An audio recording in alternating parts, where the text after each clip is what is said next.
To the NFL and some berries burning questions heading into the NFL draft. Field Yates, what pick by the Cowboys would you consider an A+? How bad about Tyrone McMillan, the wide receiver from Arizona, 6'4", 219 pounds. It's an outstanding catch radius. The Cowboys need more juice on this offense opposite of CD Lamb. I think T-Mac would be a good fit there at number 12 overall. I do think there's a chance he gets there. By the way, just a pedestrian 40 time at his pro day, somewhere in the range of 4.53 to 4.57. But McMillan does so much else at a very high level that he can more than offset that average 40 time. Given that size, too good of a player to pass up. Do I get more time? Draft might be when the Cowboys. No, I'll go in there. I'll take your time. I'm fine with that. When the Cowboys are on the clock and everyone's seeing running back and wide receiver and all the mock drafts, what if they do what they've done before and they just go interior offensive line? I've got Tyler Booker, the big fella out of Alabama, going 12th overall to the Cowboys. They lose Zach Martin, a huge piece of their offense, one of the leaders, and Booker is an all-world locker room guy and team leader. I have them taking Booker, the offensive guard, over Hampton, the running back, and McMillan, the dazzling wide receiver. Yeah, I think, Matt, on Booker, he's an interesting guy. So he ends up right outside the top 32 for me for my final big board. And here's the reason why. There is a much larger number of teams that are now playing the zone scheme in terms of the base of their running game on offense right now. Booker is an incredibly impressive physical talent. He's not a great mover. He is much more of a power player. He plays in short spaces a whole lot better than he does out on the perimeter. The Cowboys, however, would be one of those teams that plays a power running scheme. They would have more appeal. They would see more appeal in Booker than other teams like San Francisco and the Rams and others who play that zone scheme. All right, Schefter, give me your Cowboys A+. Well, Jerry Jones pulls off the type of trade that he's talking about making. Yesterday, Jerry Jones is making lots of noise about the Cowboys having potentially a major trade in the works. Now, I don't know what major trade is out there. They're not trading Micah Parsons. We'll see if they can trade for another player. But if Jerry is right, and if this team can execute a major trade, that would seem to impact who they would and wouldn't be targeting early on. Let's see if the Cowboys can make something like that happen. The one thing you can guarantee, the Cowboys will give us A+ entertainment, no matter how they go about it coming up in the draft. All right, Barry's burning question number 2. We talked about the volatility of this quarterback market and where some of them might fall. The question is this: will they do the right thing as we look at Peter Schrager's mock draft that was released this morning? But in terms of the Giants and what they'll do, are they going to take a quarterback or will they not? So Field Yates, will they do the smart thing and pass on a quarterback at 3? Yeah, I think they will. I think 36 hours out, the three of us are in agreement that the Giants will bypass a quarterback at number 3, in part because I think they feel like there's an opportunity for them to potentially get back into the first round or even sit at the top of the second round and grab a quarterback there. The more important part here is that Abdul Carter, who we believe will be available at pick number 3, is to me one of the 2 best players in this draft, and it's not particularly close. 12 sacks this past season. He was outstanding. His 4 of his 5 highest pressure games in this past season came against ranked teams. He had 7 pressures against Notre Dame when he was playing with basically one shoulder. He's a game wrecker. Yes, the Giants had a solid pass rush last year, but go find an NFL team that has enough pass rush.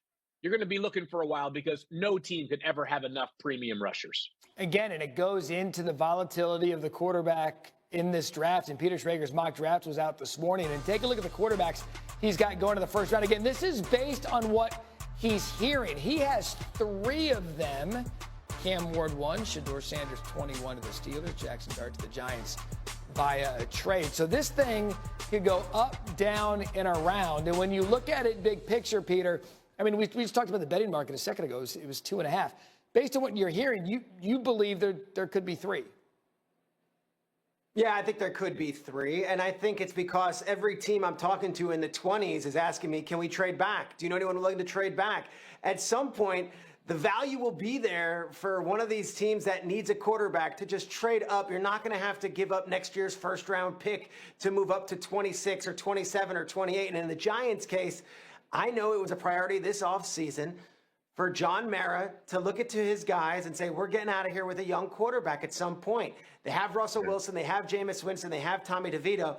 Jackson Dart makes a lot of sense at 26. He doesn't make as much sense at 3, and you won't have to give up a king's ransom to move up with the Rams to get him. I do believe there will be a third quarterback taken at the end of the first round with one of these quarterback-needy teams moving up. I go with 3, but I would not be shocked if we woke up on Friday morning and there was just 1. Yeah, Adam, when we look at the quarterback prospects, I mean, this is a year where we're light on top flight, bona fide first-round quarterback prospects, but yet we know teams talk themselves into saying, look, I got to grab this quarterback in the first round. What do you believe will happen with the number of quarterbacks taken in the first round?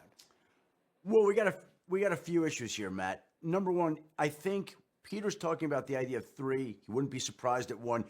The real question will be, where does the second quarterback go? If Pittsburgh bypasses a quarterback at 21, Shedeur Sanders, and doesn't take him, I don't know that somebody's trading up, and we may see 1 go, and then this rush of quarterbacks on Friday night where there's the potential to be more quarterbacks picked in the first 10 picks Friday night than there are in all 32 picks Thursday night. The Cleveland Browns are scheduled to pick 33, opening pick Friday night. The Giants are right behind them, 34, second pick Friday night. The New Orleans Saints are pick 40 Friday night. And so there are 3 teams. And by the way, we're talking about 5 quarterbacks here. Cam Ward, number 1 to the Titans. But then there's Shedeur Sanders, Jackson Dart, Tyler Shuck, and of course, Jalen Milroe.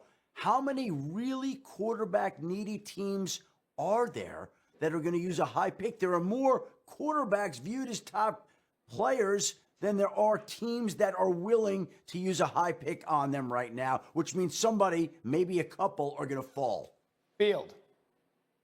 Well, think back to what happened last year. And this class is so different than last year's class in many ways. We had 6 quarterbacks go in the first 12 picks. Obviously, we'll have nothing close to that. I'd be surprised if it's more than 1 quarterback that goes in the first 12 picks. But it was what happened after those 12 picks that could be pertinent again this weekend. Following Bo Nix going to the Broncos at number 12 overall, the next quarterback did not go until Spencer Rattler in the 5th round. It was the largest gap between quarterbacks ever in the common draft era. I'm not saying we're going to have a 100 pick gap. I am certainly not saying that. But Schefter's point about the number of teams that actually need a quarterback is pertinent, because if there's 5 seats on the dance floor and 5 quarterbacks, maybe they go early. But if there's only 4 teams in the quarterback market, somebody's going to potentially be left out and could have a long wait on Friday night. Yeah, to me, that's going to be the one thing we watch. Schrager, it's got to be quick. I was going to say real quick, the Saints have the 9th pick, and none of us are thinking the Saints go quarterback. And so we've got defensive linemen and offensive linemen, and we're like, yeah, that makes more sense. That tells you a lot about this class and just where these guys are. And therein lies the mystery. We'll see when the draft begins tomorrow night, 8 p.m. Eastern on ESPN. We'll have every pick once again on ESPN. It's going to be hosted by Graney. He's out there right now. It's also available on the NFL Network, and ABC's coverage focuses on the prospects' journey to the draft. Cannot wait. Questions will be answered in just over 20. Chào gặp mọi người đã quay trở lại với kênh của mình ở dưới đấy. Hôm nay mình sẽ hướng dẫn các bạn làm vòng. Hôm nay chơi đề của mình có sẽ là học vấn không.